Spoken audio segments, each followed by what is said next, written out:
Israel também está sendo pressionado com relação pelas pessoas, com relação aos reféns, né, que estão com o Hamas ainda. E isso está meio que norteando também um futuro cessar-fogo ali com o Hamas à medida que eles aceitarem devolver os reféns, né? Tem isso também. Claro, porque o que aconteceu ali? O grande discurso do Netanyahu e a grande promessa do regime sionista desde a sua criação em 1948 é que Israel seria um lar seguro para os judeus.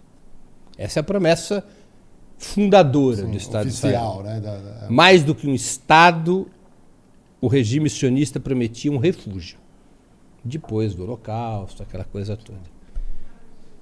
E Israel passou a ser um dos lugares mais perigosos para ser judeu. É verdade. Por que isso? Porque o regime sionista se transformou num regime colonial. Ou seja, um regime que oprime outro povo, que ocupa territórios pertencentes a um outro povo.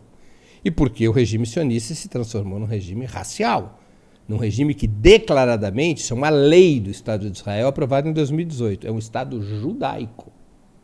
Apesar de Israel, 21% da população ser árabe.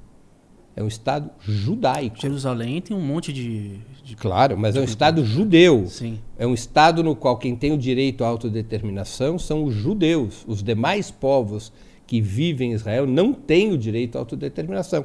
É um regime de apartheid parecido com o que vivia a África do Sul nos anos 80. Então, essa situação é corrosiva. Né? Essa situação ela é corrosiva. E isso vai ficando exposto, né? Isso vai ficando exposto. E isso também vai alimentando essas grandes manifestações que nós estamos assistindo. E a ideia de segurança dos judeus no território israelense vai perdendo força e realidade. Porque diante de uma situação desse tipo, quando você impõe a um outro povo de uma maneira prolongada, esse grau de sofrimento, esse grau de opressão, esse grau de tirania, mais cedo ou mais tarde, esse povo submetido a essa tirania vai reagir. Suas organizações vão reagir. Vão reagir de um jeito que a gente gosta, vão reagir de um jeito que a gente não gosta, vão reagir de um modo legítimo, vão reagir de um modo ilegítimo, vão reagir atacando alvos militares, vão reagir atacando, infelizmente, dramaticamente, alvos civis, mas vão reagir. Há uma célebre história nos Estados Unidos, uma história verdadeira, de uma revolta de escravos. Era um escravo que se chamava Nat Turner. Nat Turner, inclusive tem muita música, muito livro sobre a história de Nat Turner. O que fez o Nat Turner? Ele comandou uma rebelião de escravos e a decisão do grupo que ele comanda foi matar os homens e mulheres brancos, aqueles que eram responsáveis pela escravização dos negros. E assim foi que agiu o grupo do Nat Turner. Moralmente condenável, em termos abstratos, sim. Mas em termos concretos, o que esperar daquele grau de humilhação que era a escravidão nos Estados Unidos, que as pessoas não reagissem, que elas fossem para uma mesa, dividir uma garrafa de uísque e conversar sobre a liberdade?